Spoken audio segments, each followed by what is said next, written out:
मतलब शिव पुराण कहती है कि आपका भरोसा अगर दृढ़ है, आपका विश्वास अगर दृढ़ है, भरोसा दृढ़ है, आपका विश्वास अगर प्रबल है, भरोसा अगर प्रबल है, तो शिव क्यों ना मिले।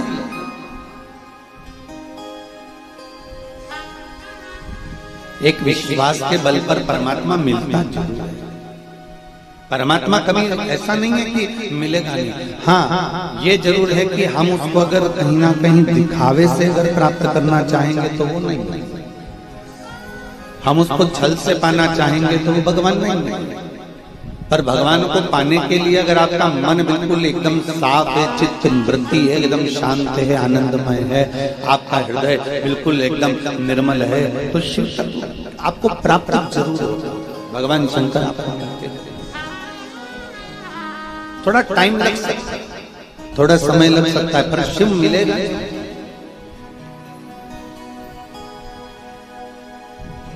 एक बहन हमारी, एक जीजी, नल में पानी गंदा आ रहा, नल में पानी गंदा। अब उसने क्या करा कि उसको नल को धोया, और नल को धोने के बाद उसने नल को साफ कर दिया, साबुन से धोया, अच्छे से धोया, रगड़ रगड़ के धोया, और नल के अंदर एक तार लिया, उस तार में से कपड़ा भर के और नल के अंदर डाल के उसको अंदर से भी साफ किया। उसके बाद भी पानी गंदा। फिर उसने क्या करा कि नल के जो टोटी थी उसमें कपड़ा उसने लाई अंदर से, कपड़ा बांध दिया, और कपड़ा बांधा तो भी पानी गंदा। कपड़ा बांध दिया, साबुन से धो दिया, ब्रश से रगड़ दिया, तो भी उसमें से गंदा पानी आ रहा, गंदा की गंदा पानी आ रहा। अब बहुत देर तक हमने उसको कहा, जीजी कमरे में गंदा पानी आ रहा है, ये जिसमें आशीष गए और बोला कि इसमें गंदा पानी आ रहा है। अब उस बहन ने उसका नल धो दिया, नल को साबुन से धो दिया, नल का अंदर तार डालकर धो दिया, फिर आखिरी में उसमें कपड़ा बांध दिया, पर उसमें से गंदा आना पानी बंद नहीं, फिर गंदा पानी आने लगा।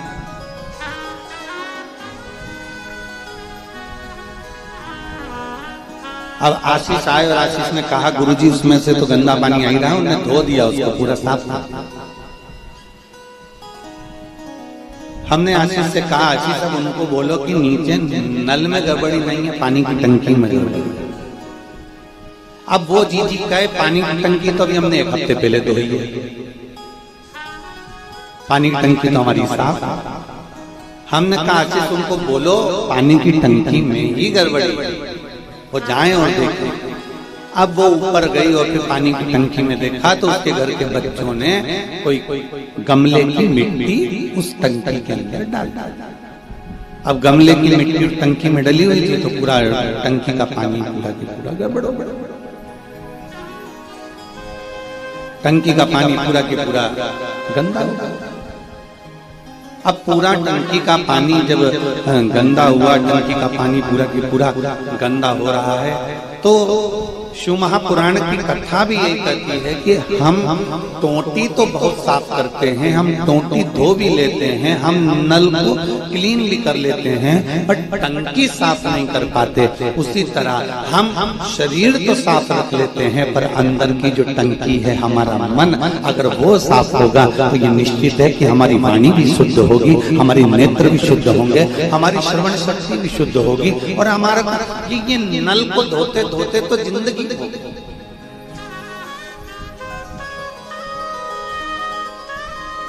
ये शरीर धोते धोते तो हमारा जीवन निकल गया।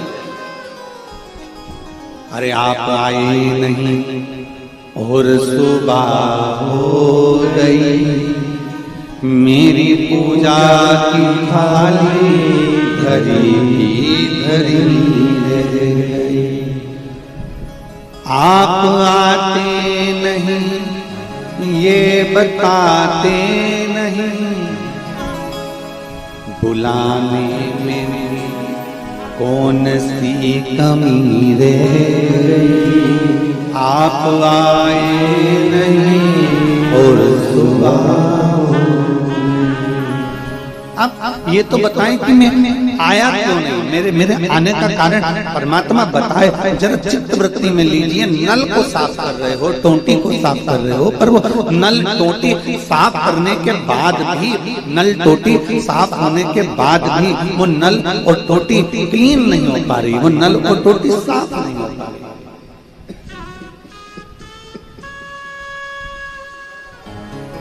वो नल और टोटी साफ नहीं है, वो नल और टोटी क्लीन।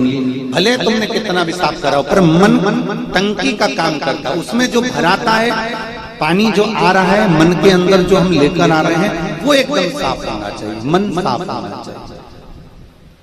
शरीर को धोने के लिए साबुन होता है, शरीर को साफ करने के लिए सर्फ और साबुन का प्रयोग किया जाता है, और मन को साफ करने के लिए केवल भगवान की भक्ति का प्रयोग किया जाता है, केवल भगवत भजन का, केवल नाम स्मरण का, केवल कीर्तन का, केवल मंत्र जाप का, केवल भगवत भजन का प्रयोग किया जाता है, भगवान की केवल भक्ति का प्रयोग किया जाता है। कल हमारी जीजियों ने, कल हमारे पूरे विश्व में, पूरे भारत में और पूरे देश विदेश में, केवल देश में ही नहीं विदेश में भी, संपूर्ण देश विदेश में कल हरतालिका तीज का महोत्सव मनाया गया। आप लोगों ने भी फुलेरे के दर्शन करे होंगे जा जाकर, और हरतालिका तीज महोत्सव मनाया। संपूर्ण विश्व की माताओं ने भगवान शंकर को रिझाया, संपूर्ण विश्व की माताओं ने भगवान शिव की आराधना की। हमारे बीच में संत श्री कमलदास जी महाराज जी पधारे हैं, उनके श्री चरणों में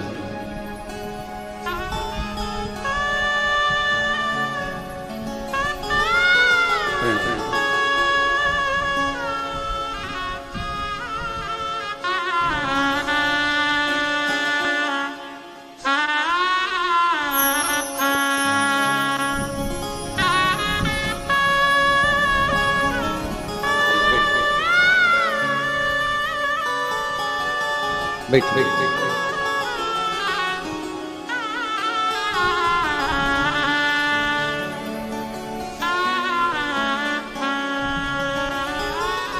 शिव महापुराण की कथा करें, भगवान शंकर का संवाद, शिव तत्व का, भगवान महादेव का पवित्र चरित्र, भगवान शंकर की पवित्र कथा। अपने मन को जितना निर्मल बना सकते हो, अपने मन को जितना साफ बना सकते हो, अपनी चित्त वृत्ति को जितना क्लीन कर सकते हो, अपने मन को जितना आनंदमय बना सकते हो, उतना बनाने का प्रयास।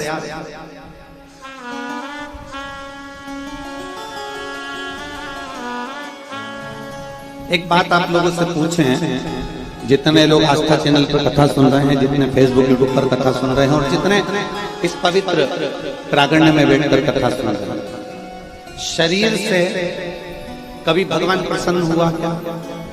जम के बोलो जरा। नहीं।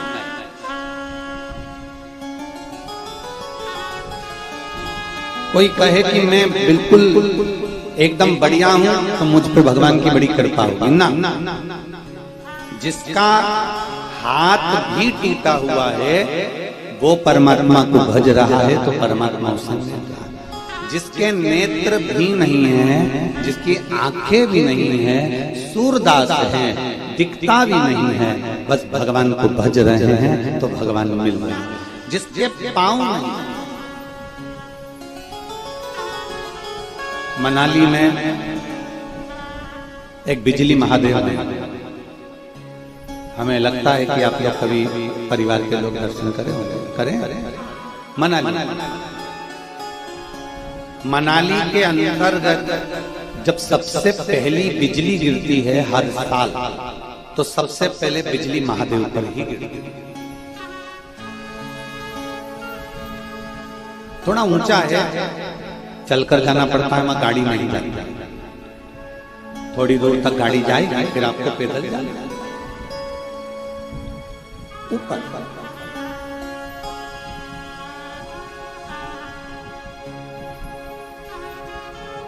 कभी देवादिदेव महादेव की कृपा होगी और ये शरीर अच्छा चलते रहेगा तो अपन बिजली महादेव से भी एक बार बाबा की भले छोटे से ऐसे ही। अच्छा, वाह वाह वाह, फिर तो हो गया, योग संयोग अच्छा बन गया हो।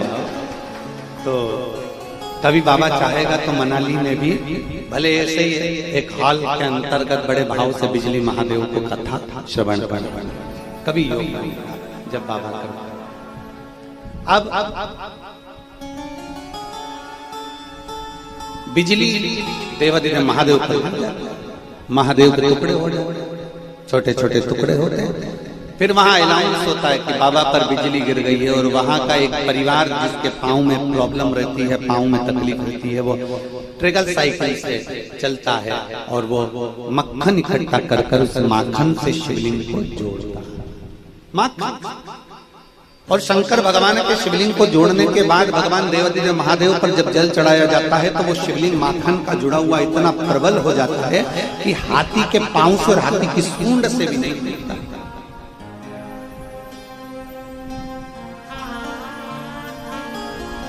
भगवान शरीर से कभी प्रसन्न नहीं है, भगवान शरीर से कभी प्रसन्नता धारण नहीं करे। भगवान को कोई कह दे कि मेरा हाथ अच्छे हैं, मैं भगवान को भजूंगा, मेरा पांव अच्छा है, मैं भगवान को भजूंगा, मेरे नेत्र अच्छे हैं, मेरी जिह्वा अच्छी है, मेरी श्रवण शक्ति अच्छी है, मेरी सुंदरता अच्छी है, मुझे भगवान मिलेंगे या मैं भगवान को भजूंगा।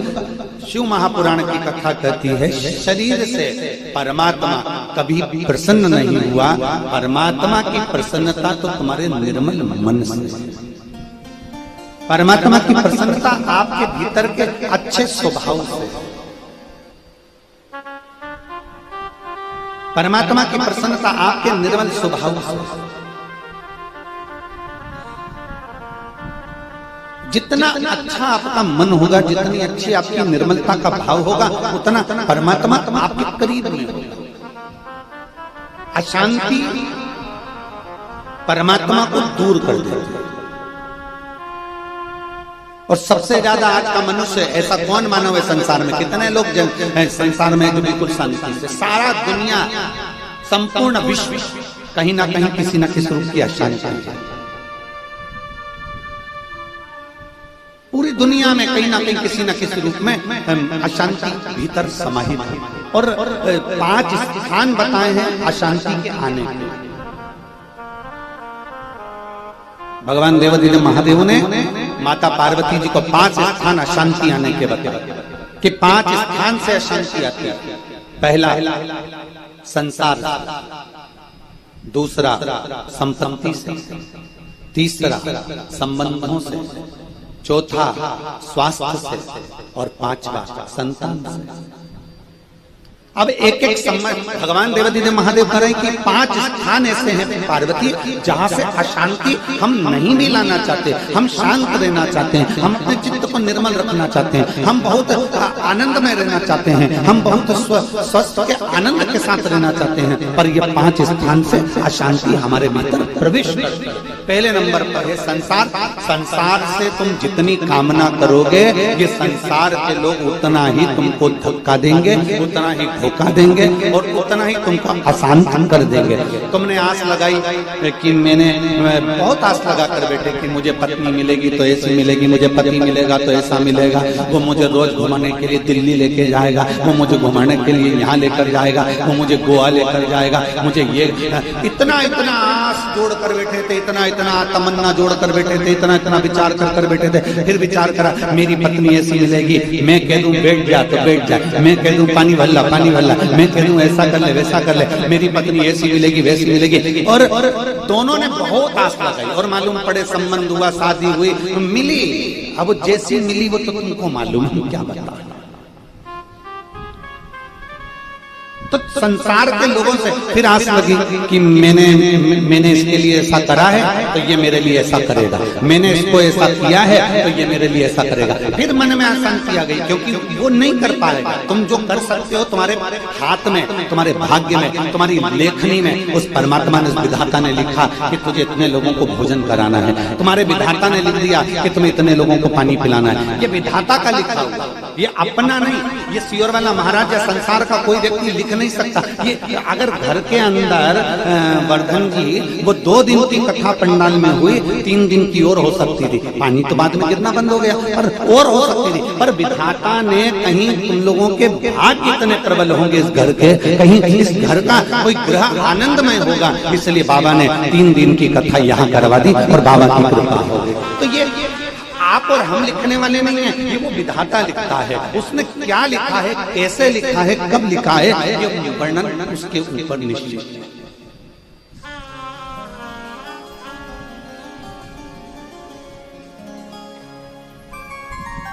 और मैंने तेरे ही भरोसे बाबा, तेरे ही भरोसे हवा उड़ती जागी बाबा, डोर तो छलीना में कटी जागी। भोले मैं तेरी शंभो में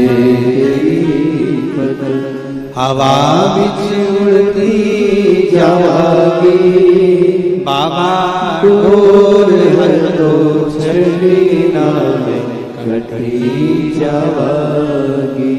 ये उसके ऊपर निश्चित करता है, उसके ऊपर निर्भर करता है उसने क्या लिखा है। 5 स्थान से प्रवेश करते हैं। थोड़ा डीले कम कर, प्रेशर डीले कम करो और प्रेशर चलिए। 5 स्थान से अशांति प्रवेश करते हैं। पहला है संसार। संसार के लोगों से भी अशांति आती है। आप कितना सोचते हो, कितना विचारते हो, कितना विचार करते हो, कितना सोचते हो, कितना सोचने के बाद, कितना विचार करने के बाद भी आपको संसार से सुख का अनुभव नहीं होता। सुख का अनुभव नहीं होता। दूसरे नंबर पर है संपत्ति। दुनिया के लोग सोचते हैं कि थोड़ा धन अगर अच्छा आ गया, पैसा ज्यादा कमा लिया तो मैं बहुत सुख की जिंदगी जीऊंगा, सुख की जिंदगी।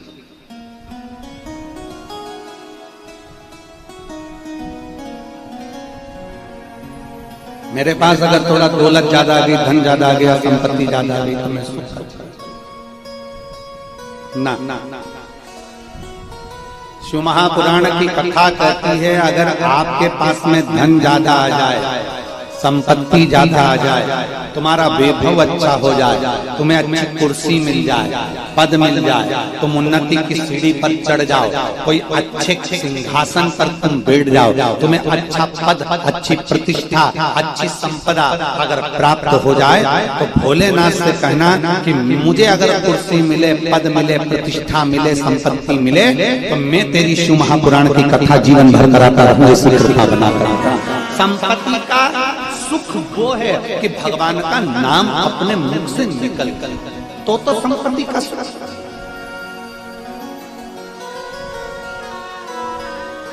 संपत्ति बढ़ रही है, धन बढ़ रहा है, संपत्ति बढ़ती है, धन बढ़ता है, और मालूम पड़े अंदर का सुख बेचैनी चली गई। मैंने उसको इतना रुपया दिया था, मैंने 15 लाख वहां दिया था, 50 लाख वहां दिया था, वो खा के तो नहीं बैठ जाएगा, कहीं मेरा पैसा लेकर तो नहीं चले जाएगा। रात रात भर सब सो रहे हैं और तेरी आंखों में एकदम तुझे याद आया कि मैंने उसको पैसा दिया था, उसका अभी तक नहीं आया, मैंने वो ऐसा करा था, वो अभी तक नहीं हुआ, और रात की नींद उड़ गई। सब सो रहे हैं और तेरी नींद रात को 2:30 बजे, 3 बजे, 2 बजे, 4 बजे उठ के बैठ गया तो 3 बजे रात बेचैनी है।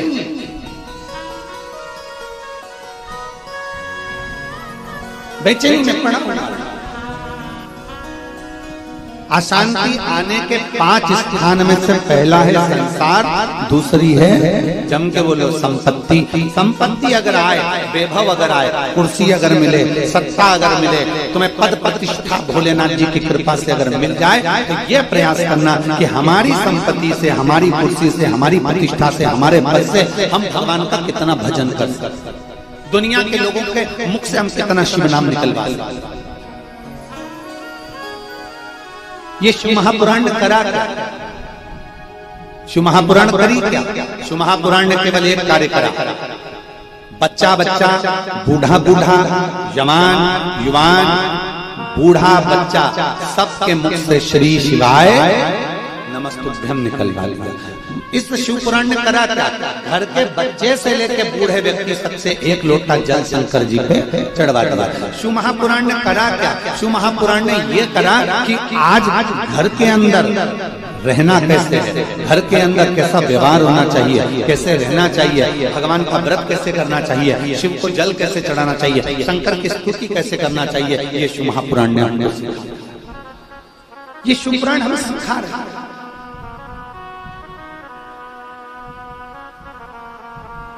और नहीं आज के व्यक्ति को सीखने को मिल रहा है, नहीं तो आप पूर्व समय का चरित्र निकालें।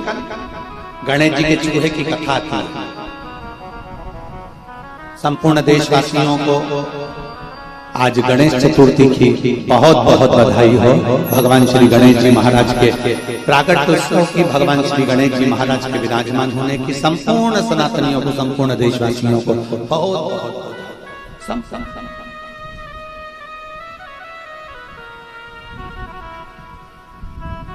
शिव महापुराण ने समझाया, शिव महापुराण ने ज्ञान प्रदान किया। और नहीं तो एक पुराना चरित्र है सोभरी ऋषि। सोभरी जिनकी धर्म पत्नी का नाम था मनोमयी।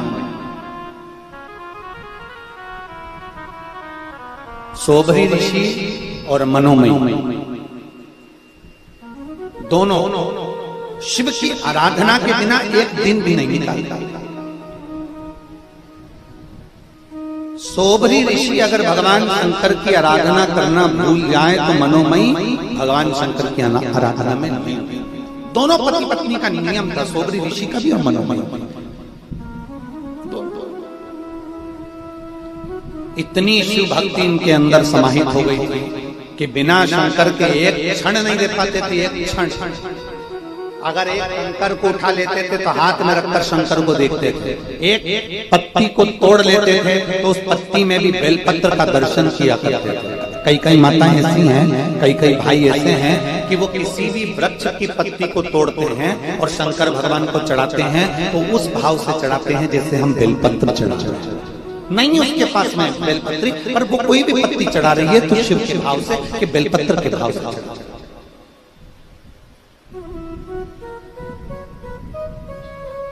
जो कुछ समर्पित कर रही है वो भाव से समर्पित कर रही है। और बिना भाव के परमात्मा मिले कैसे? भगवान बिना भाव के मिलेगा कैसे? आज हमारे हम कहें हमारी बेटियां यहाँ बहुएं हैं, तीनों देवरानी जेठानियां हैं, रोज प्रतिदिन भाव से भगवान का, हमारे लड्डू गोपाल जी के लिए, ठाकुर जी के लिए, शंकर जी के लिए, सालिग्राम भगवान के लिए हमारी जो आराधना रहती है, रोज की पूजन अर्चना रहती है शिव जी की, ठाकुर जी की, सालिग्राम जी की, उसके लिए रोज प्रतिदिन प्रसाद बनाना, सामग्री बनाना, लड्डू भेज देना, सामग्री भेज देना, हलवा भेज देना, सीरा भेज देना, सभी बहुएं और माताएं ऊपर सामग्री भेज। और मैं आज इसी यादव परिवार की बड़ी बेटी पूनम यादव जी को भी धन्यवाद देता हूँ। आज उनका जन्मदिन है, उनको जन्मोत्सव की बहुत बहुत बधाई। कहाँ बेटी? आजा बेटा, आजा।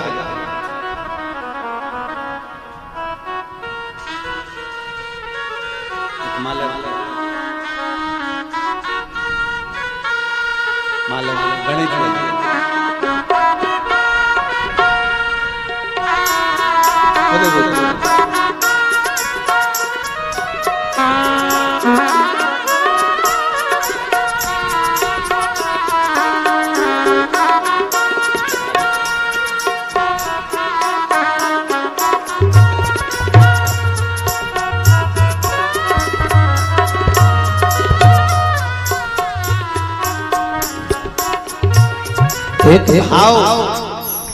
एक भाव अपने भीतर प्रकट कर, और बिना भाव का परमात्मा कभी नहीं मिलेगा।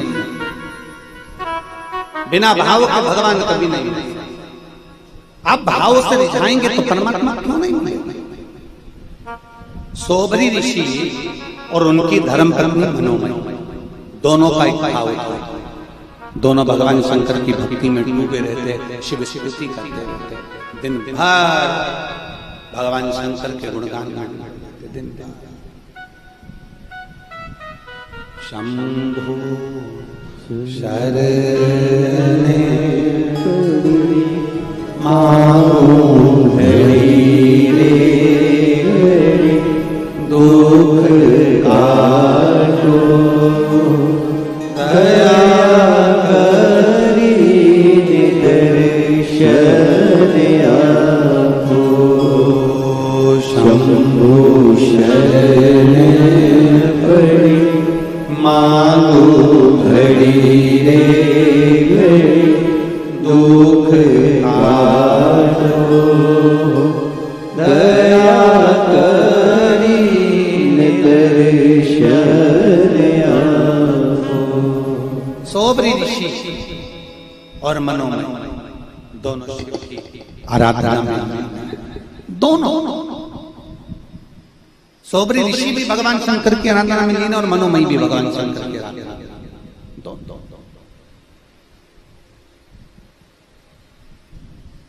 अब एक क्रोंच गंधर्व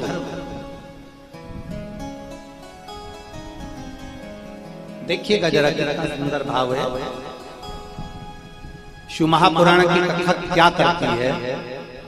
दुनिया के लोगों को समझाने का कार्य करती है कि शंकर का भजन कैसे, शिव की स्तुति कैसे। क्रोंच गंधर्व है, देवलोक में रहता, इंद्रलोक में रहता, गंधर्व है, गंधर्व लोक में रहता है।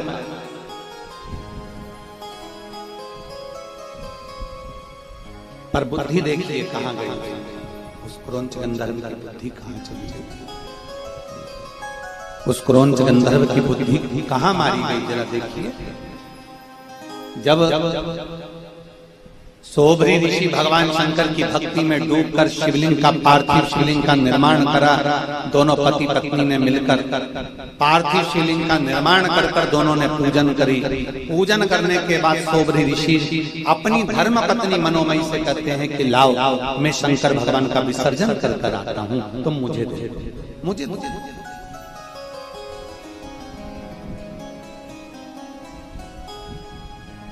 आप मुझे दीजिए।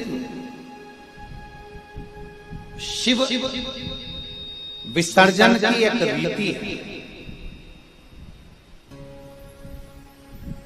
भगवान शंकर के विसर्जन की रीति सबसे प्रबल रीति है शिव विसर्जन की, कि भगवान शंकर का पार्थिव शिवलिंग का जब हम निर्माण करते हैं और निर्माण करने के बाद जब हम पार्थिव शिवलिंग उसको लेकर विसर्जन की ओर जाते हैं, तो प्रयास करना चाहिए कि घर से जब लेकर जा रहे हो उस समय पार्थिव शिवलिंग हमारे नाभि कोश से ऊंचा हो।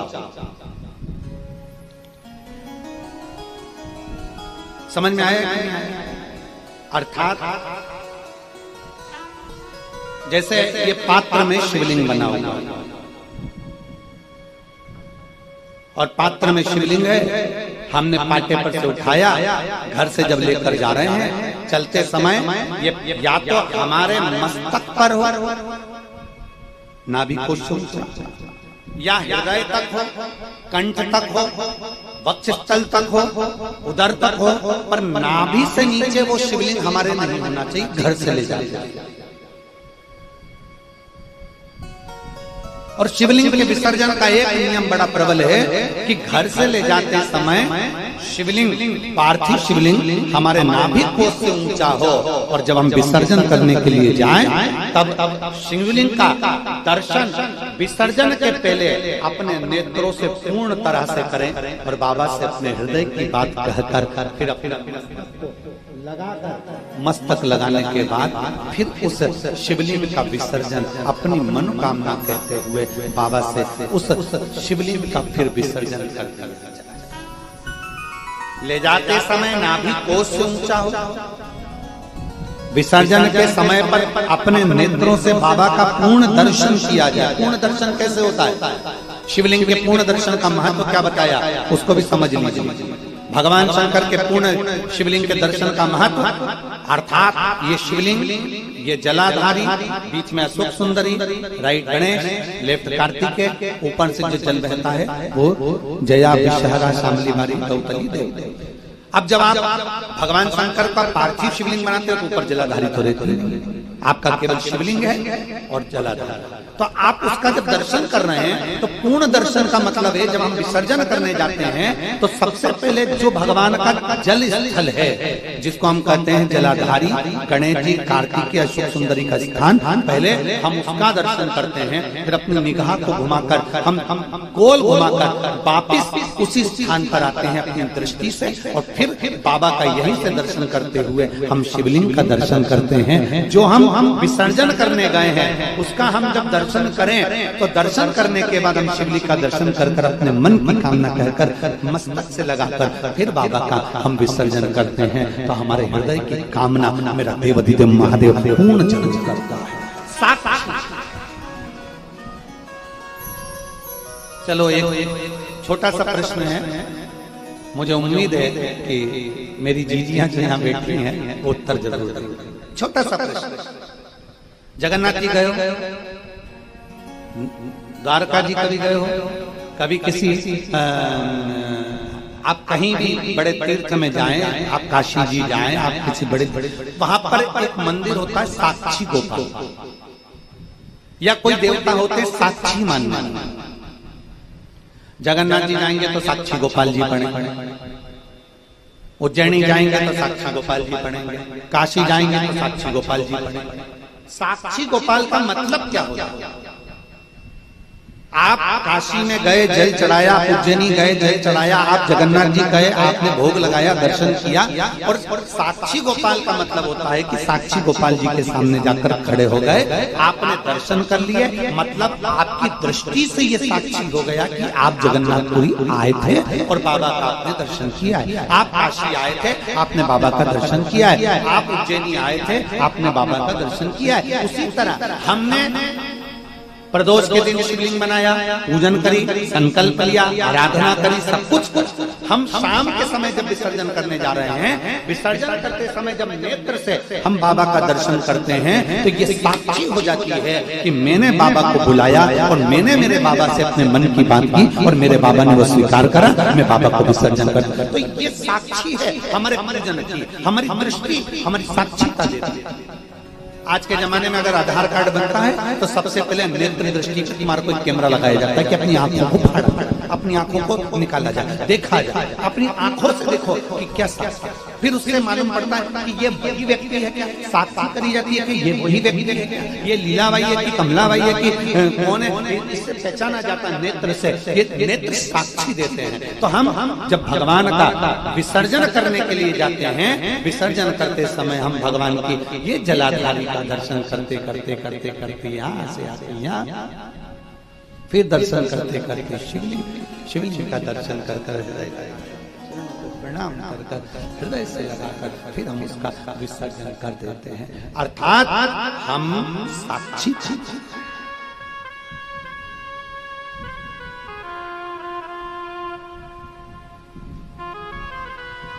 तेरा तुझको क्या लागे मेरा, भोले क्या लागे मेरा, तेरा तुझको प्रभु का प्रभु को समर्पण, क्या लागे मेरा।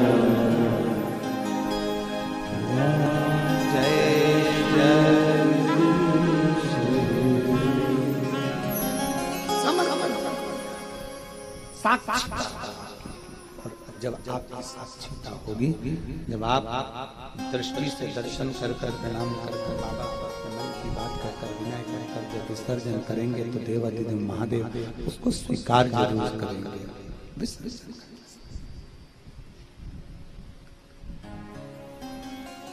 सोबरी ऋषि ने अपने धर्म पत्नी मनोमयी से कहा,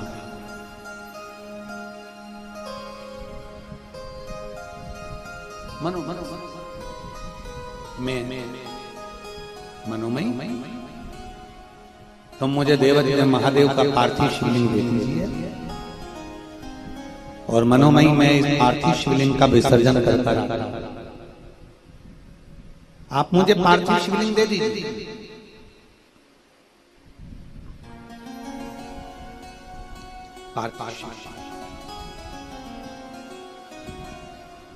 बड़े भाव से जा रहे हैं सोबरी ऋषि। मस्तक पर सोबरी ऋषि के पार्थिव शिवलिंग है। पार्थिव लिंग जब तक सिर पर रहता है, द्वादश ज्योतिर्लिंग का भार तत्व हमारे ऊपर रहता है। पार्थिव श्री शिवाय नमस्तु, श्री शिवाय नमस्तु, श्री शिवाय नमस्तु, श्री शिवाय नमस्तु, श्री शिवाय नमस्तु। पार्थिव लिंग सिर पर लेकर सोबरी ऋषि चल दिए। भगवान शंकर का गुणगान करते करते, स्मरण करते करते, भगवत भजन करते करते, नाम जाप करते करते सोबरी बाबा चले। जैसे ही सोबरी बाबा चले, शिवलिंग लेकर चले, इतनी देर में क्रोंच गंधर्व जो रहता गंधर्व लोक में, जो रहता देवलोक में, पर बुद्धि श्रेष्ठ नहीं, चित्त श्रेष्ठ नहीं। कोई जरूरी नहीं है कि बहुत ऊंचे पद पर बैठ गया कोई व्यक्ति, बहुत जोरदार कुर्सी पर बैठ गया, बहुत जोरदार सिंहासन पर बैठ गया तो उसकी बुद्धि सही हो जाए। रामचरितमानस में वर्णन आता है, ऊंच निवास नीच करतों की देख ही न सकई पराई भी। कई लोग ऊंचे ऊंचे स्थान पर बैठने के बाद भी किसी की अच्छाई नहीं देख पाते, किसी को बढ़ता हुआ नहीं देख पाते, किसी को आगे चढ़ता हुआ नहीं देख पाते। किसी किसी को लगने लगता है ये इतना आगे कैसे बढ़ गया, ये उन्नति की ओर कैसे बढ़ गया, ये तरक्की की ओर कैसे बढ़ गया, ये हमारे सामने का इतना आगे कैसे बढ़ गया। कई लोगों के मन में ये बात अड़ जाती है। ऊंचे सिंहासन पर बैठने के बाद भी उनकी बुद्धि नीची ही रह जाती है।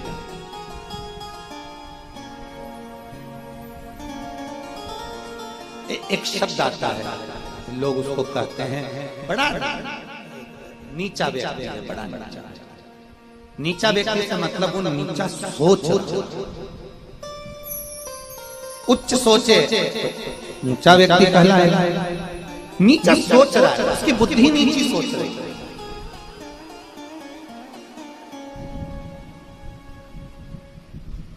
अब जरा विचार करो, रामचरितमानस में चरित्र आता है, जयंत इंद्र का पुत्र है, अच्छा पुत्र है।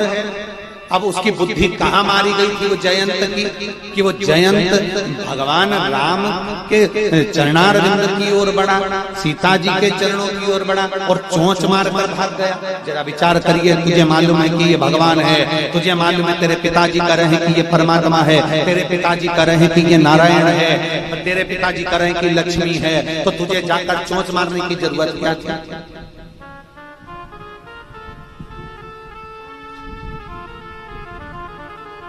तुझे चोंच मारने की जरूरत क्या? अर्थात फिर आखिरी में भोगना किसको पड़ा? कौन को भोगना पड़ा? जयंत दौड़ते दौड़ते अपने पिता के पास गए, पिताजी ने धक्का देकर निकाल दिया, मैं नहीं बचा सकता। जयंत दौड़ते दौड़ते ब्रह्मा जी के पास गए, ब्रह्मा जी ने मना कर दिया। सबके पास जयंत घूमते रहे, आकाश मंडल में घूमते रहे, बाण उनके पीछे चलता रहा। जयंत भागते भागते थक गए, जब देव ऋषि नारद के पास गए, गुरु जी हमें बताओ, हमारे पीछे बाण आ रहा है। भगवान देव ऋषि नारद ने कहा कि जिसके चरण में चोंच मारी है, जिसका अपमान करा है, वहीं जा। और वहां गए, प्रणाम करा, क्षमा कर दो, तो भी एक आंख का बना ही दिया, तो भी एक आंख चली गई, एक आंख समाप्त हो गई। अर्थात व्यक्ति अपने पद पर बैठकर, अपनी प्रतिष्ठा पर बैठकर धर्म का अहित तो करने का सोच लेता है कि कहीं ना कहीं मैं किसी न किसी रूप में चोट पहुंचा दूं, मैं किसी न किसी रूप में इसका मान प्रतिष्ठा नीचे कर दूं, पर यह नहीं सोचता कि तेरा बाद में क्या होगा। इसलिए कहा जाता है तेरा क्या होगा रे कालिया। उसको समझ नहीं पाता, उसको जान नहीं पाते। इसलिए शिव महापुराण की कथा कहती है अपने विचारों को, आप कितने भी ऊंचे पद पर बैठ जाओ, कितनी भी ऊंची पदवी पर बैठ जाओ, कितनी भी ऊंची प्रतिष्ठा पर बैठ जाओ, कितने भी ऊंचे सिंहासन पर बैठ जाओ, पर इतना जरूर याद रखना कि हम उस सिंहासन पर बैठकर कोई गलत तो नहीं कर रहा है, हम सिंहासन पर बैठकर कोई गलत कार्य तो नहीं कर रहे।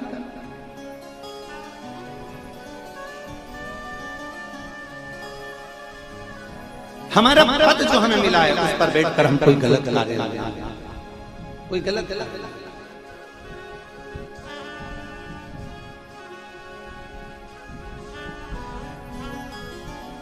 महाराज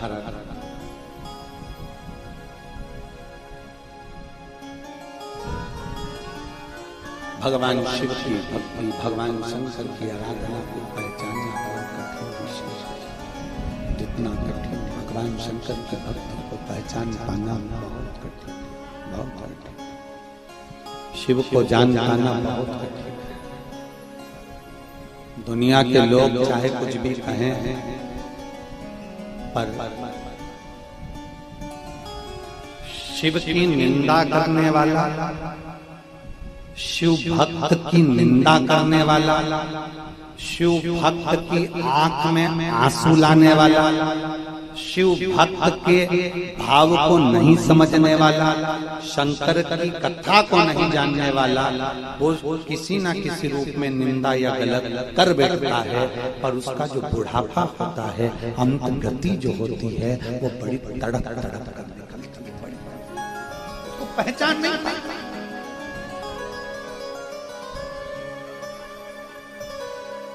अभी कल की कथा में या परसों की कथा में वर्णन किया, स्वाभाविक मृत्यु,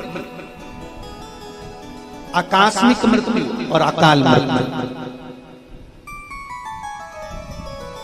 इन तीनों को साधने वाला मेरा शिव है। इन तीनों को संजोने वाला मेरा शंकर है।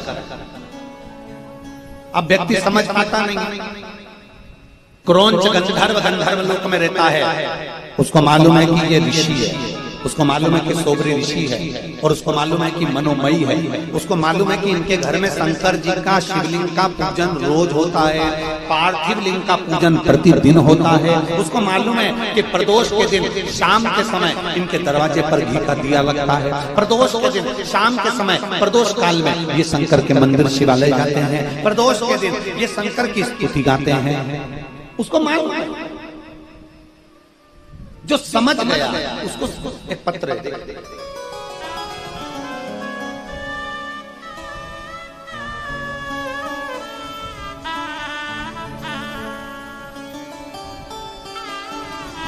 मेरा नाम मंजू देवी, पति स्वर्गीय श्री राजेश प्रसाद, मेरा मोबाइल नंबर ये पत्र आज ही आया, कोई देखकर गया होगा तो यहाँ पहुंचा। मेरा नाम मंजू देवी है, पति स्वर्गीय श्री राजेश प्रसाद, मेरा मोबाइल नंबर। मैं पटना की निवासी हूँ और सेक्टर नंबर 63 में नोएडा से आया। ग्रेटर नोएडा के पंडाल में केवल एक दिन की कथा सुनी है, मैं उसका वर्णन करना चाहता हूँ। बाबा कहते हैं कि महाराज जी आप कहते हो कि बाबा 3 महीने में पूर्ण करता है, साउंड ठीक महीने में बाबा पूर्ण करता है। मेरे बाबा का मैं क्या वर्णन करूं गुरुदेव, मेरी 2 बेटियां और पति नहीं है। परिवार वाले कहते थे कि आज के जमाने में शादी का खर्चा बहुत है और तेरी 2 बेटी युवान है, शादी कैसे हो? कौन इनके लिए लड़का देखेगा और कौन इनका विवाह करेगा? कहाँ इतना खर्चा होगा नोएडा जैसी जगह पर, कैसे हो? मैं केवल एक दिन की कथा नोएडा के पंडाल में बैठकर सुनी और मैंने बाबा से वहीं बैठकर प्रार्थना करी, बाबा मेरी 2 बेटियां हैं, पर वो सीहोर वाला महाराज कहता है कि कभी मत कहो कि ये मेरी बेटी है, हमेशा कहता है सीहोर वाला महाराज कि बच्चे अपने मत कहो, ये कहो कि बाबा ये आपकी औलादें हैं और शादी भी आपको करना है, आपकी बच्चियों की शादी आपको करना, मेरा नहीं। बेटा है। आप कभी अपने मुख से मत कहो कि मेरा बेटा है, नहीं गुरुदेव, ये बाबा का बेटा है, ये शंकर का बेटा है, और शंकर भगवान इसकी नैया पार करके रहेंगे। ये शिव की बेटी है, इसकी नैया पार शिव कर रहेंगे। अब मैंने जन्म जब हुआ उसके बाद मैंने इनका हाथ, अपने बच्चों का हाथ शंकर जी को पकड़ा। जब मैंने देख लिया कि मेरा कोई नहीं, तब मैंने शिव जी को इनका हाथ पकड़ा दिया। मेरे बच्चों का हाथ मैंने शंकर को दे दिया। अब शंकर जाने और उनकी औलाद, मेरा कुछ नहीं। मैंने अपनी दोनों बेटियों के लिए वहां प्रार्थना करी। आप कहते हो 3 महीने में बाबा सुनते हैं, मेरे बाबा ने मुझे 15 दिन में रिजल्ट दे दिया, और 15 दिन के अंदर मेरी एक बेटी नहीं, दोनों बेटी का संबंध पक्का हो गया। और बाबा ने ऐसी शानदार शादी कराई गुरुदेव कि मैं बाबा को वर्णन करने के लिए, प्रणाम करने के लिए आई हूँ। बाबा ने मेरी बेटियों की शादी की। शिव तत्व शंभु इसी को कहते।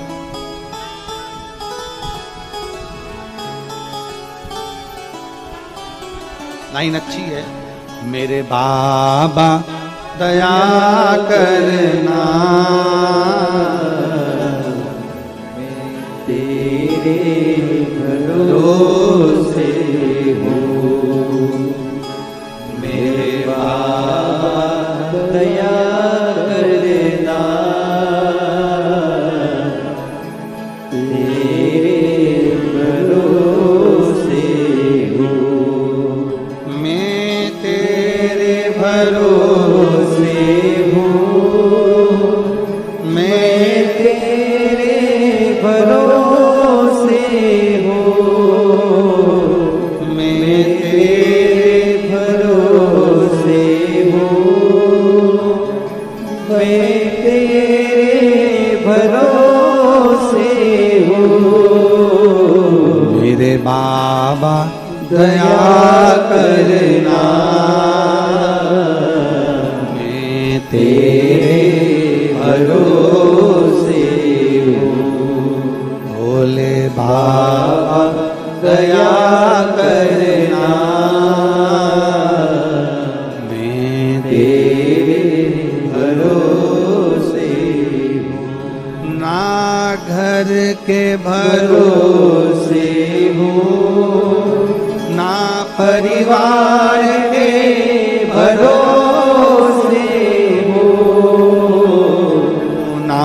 घर के भरोसे हो, ना परिवार के भरोसे हो। भोले बाबा दया करना, मैं तेरे भरोसे हूँ। भोले बाबा दया करना, मैं तेरे भरोसे हूँ। उसने अपने पत्र में लिखा,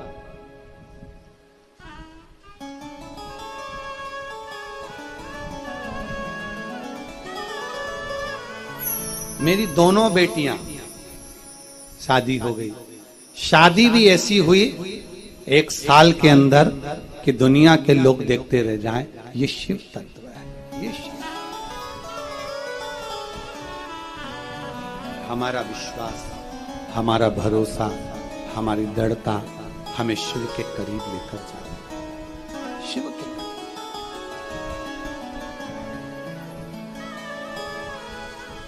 गलत करने वाला व्यक्ति ये नहीं सोचता कि मैंने कितना गलत कर दिया,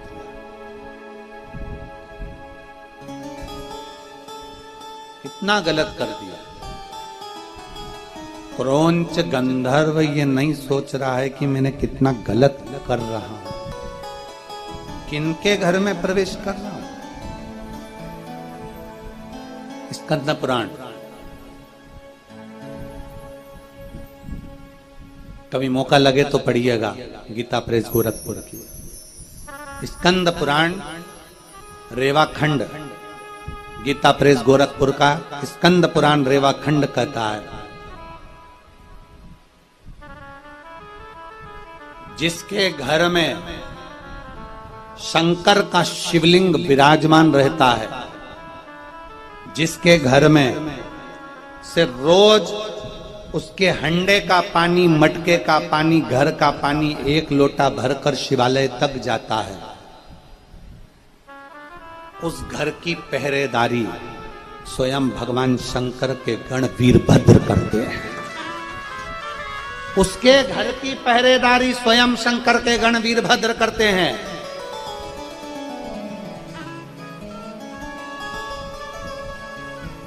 स्वयं वीरभद्र, शंकर की मूर्ति नहीं, शंकर का शिवलिंग प्रतिबिंब।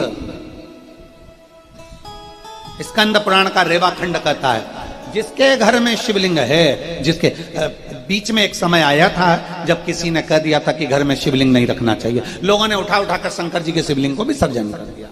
बीच में आया था एक समय कि लोगों ने विसर्जन कर दिया था शिव जी का, पर नहीं।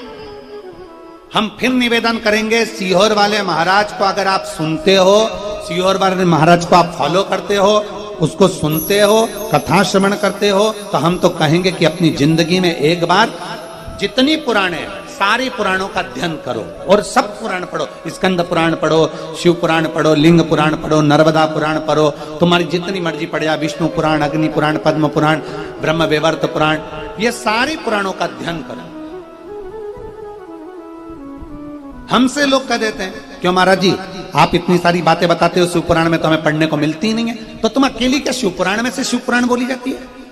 अगर शिव पुराण की कथा करने के लिए यहां हम बैठे हैं, यहां भोलेनाथ ने अगर बिठाया है, तो वो कथा केवल शिव पुराण की नहीं रहेगी, उसमें से स्कंद पुराण, नर्मदा पुराण, लिंग पुराण, एक एक पुराण का अध्ययन में से उसमें से जो अच्छा निकलता है वो आपके सामने दिया जाता है, आपके सामने।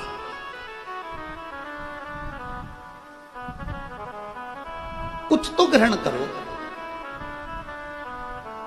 स्कंद पुराण का रेवाखंड कहता है कि जिसके घर में शिवलिंग है, रेवाखंड कह रहा है जिसके घर में शंकर का शिवलिंग है, या घर का जल एक लोटा भराकर शिवालय तक जा रहा है, घर का जल एक लोटा भराकर पीपल के वृक्ष के नीचे जा रहा है, घर का जल एक लोटा भराकर तुलसी के क्यारे में जा रहा है, घर का जल एक लोटा भराकर बेलपत्र के नीचे जा रहा है, घर का जल एक लोटा भराकर अगर शमी पत्र के नीचे जा रहा है। मतलब कहीं ना कहीं आपके घर का एक लोटा जल अगर शिवालय तक, देवालय तक, तीर्थ तक जा रहा है, किसी स्थान तक जा रहा है, तो समझ लो आपके घर की रक्षा स्वयं वीरभद्र करते हैं।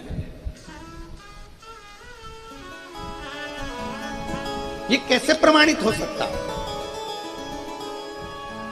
इसको हम कैसे प्रमाण मान सकते हैं? तो राम कथा उठाइए। तुलसी बाबा ने रामचरितमानस की रचना करी। मेरे गोस्वामी तुलसीदास जी ने जब रामचरितमानस की रचना करी, उसको लेकर काशी गए। काशी में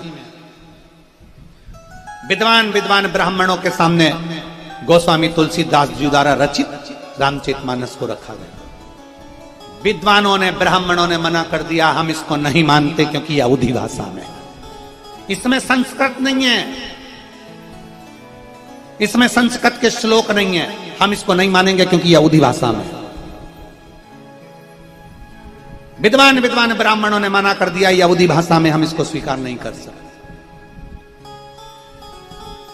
तुलसीदास जी कहते हैं आप स्वीकार मत करो, मेरे काशी विश्वनाथ तो स्वीकार करेंगे, मेरे शंकर तो स्वीकार करेंगे।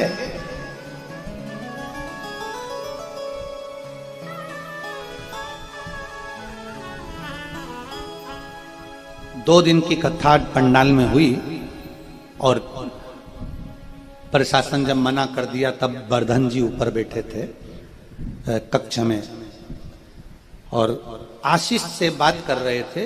दुर्गेश, आशीष, ये लोग बैठे बात कर रहे थे। उन्होंने एक बात कही वर्धन जी ने, मैं वर्धन यादव जी को उसके लिए धन्यवाद देता हूं। उन्होंने कहा कि कथा 2 दिन की हो गई है, पर 3 दिन की कथा पंडाल में नहीं होगी, तो गुरुजी लाखों भक्तों के बीच में कथा कहते हैं, अब इतने भक्त तो यहाँ आए नहीं, या तो कथा को अपन विराम देंगे। आशीष ने पूछा आप क्या चाहते हो वो बताओ। तो वर्धन जी ने कहा कि कोई आए चाहे ना आए, कोई आए चाहे ना आए, मेरी माँ, मेरी चाची और हमारा परिवार, हमें उम्मीद है कि हम बैठकर कथा सुनेंगे।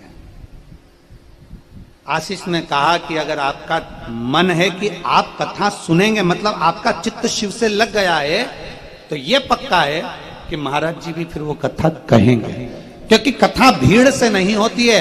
कथा का क्रम, ये तो शिव भक्त हैं जो लाखों की संख्या में आते हैं, ये तो शंकर के भक्त हैं जो लाखों की संख्या में पहुंचते हैं, ये तो शिव भक्त हैं जो लाखों की संख्या में आते हैं। नहीं तो शिव महापुराण तो आप जहां बैठकर सुनो, जैसे सुनो, दिल से जहां बैठो, जैसे बैठो, शिव तत्व आपके भीतर होना चाहिए। आपके शिव तत्व आपके भीतर होगा, आपके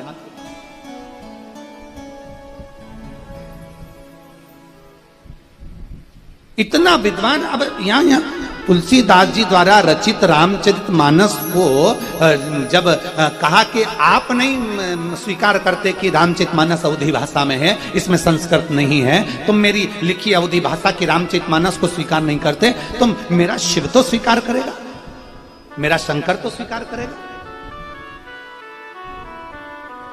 मेरा भोलेनाथ तो स्वीकार करेगा।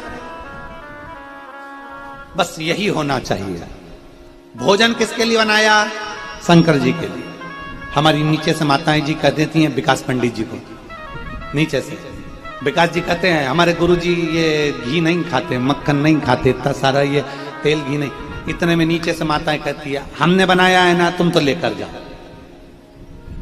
वो खाए ना खाए उनकी मर्जी, वो पाए ना पाए उनकी मर्जी, तुम तो ले जाओ। वो नहीं पाएंगे, भोलेनाथ जी तो पाएंगे, बाबा को तो भोग लगेगा, तुम लेकर जाओ।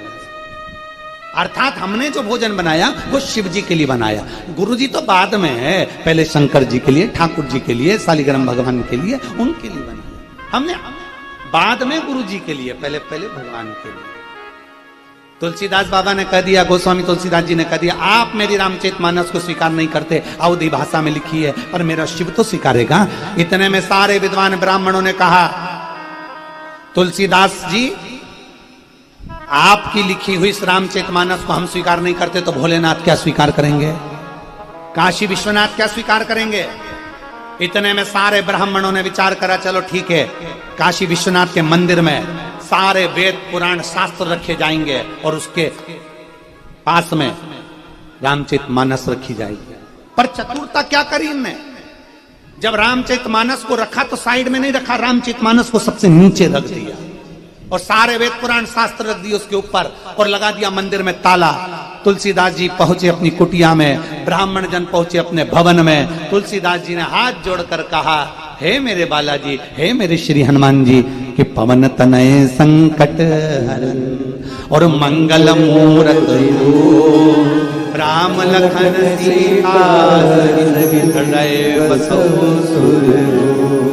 श्री हनुमान जी महाराज से कहा, हे हनुमान जी महाराज, मैंने तो तुम्हारे भरोसे, क्योंकि तुम शिव का रूप हो, हनुमान तुम शंकर हो, इसलिए ये रामचरितमानस आज काशी विश्वनाथ के मंदिर में रखी है। अब ये अच्छी है नहीं है, स्वीकार करेंगे नहीं करेंगे मैं नहीं जानता। तुलसीदास बाबा बैठ गए, राम राम राम राम राम राम जपने लगे, शिव की स्तुति करने लगे, शंकर का गुणगान करने लगे, बाबा को याद करने लगे। इतनी देर में दूसरे दिन जब ताला खुला तो सारे वेद पुराण शास्त्र नीचे थे, रामचरितमानस सबसे ऊपर रखी हुई थी। यह शिव तत्व है।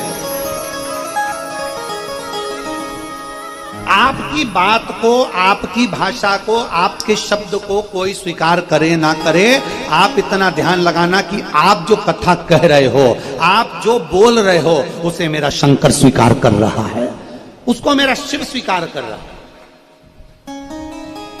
दुनिया के लोगों ने देखा कि शिव महापुराण के लोग बहुत सारी कथा सुनने वाले हो गए, शिव पुराण सुनने वाले ज्यादा हो गए, तो दुनिया के लोग शिव पुराण वाचना प्रारंभ कर दिया।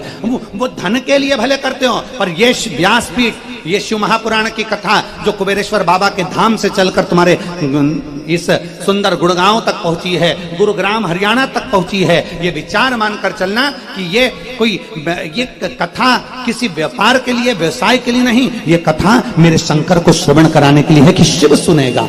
इतने लाखों शिव भक्त जब आते हैं उनके अंदर शंकर विराजमान होकर आते हैं। इतने शिव भक्त जब आते हैं उनके अंदर शिव तत्व विराजमान होकर आते हैं और वो शंकर की कथा का रस तत्व ग्रहण करते हैं। एक पत्र है,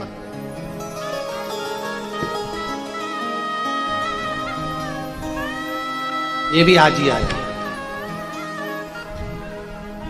मेरा नाम रजनी अरोड़ा है, मेरे पति का नाम अनिल अरोड़ा है। मैं बादशाहपुर की रहने वाली हूं। आप ही हैं? अच्छा अच्छा। मैं बादशाहपुर की रहने वाली हूं। मैं बाबा का दिल से धन्यवाद करने के लिए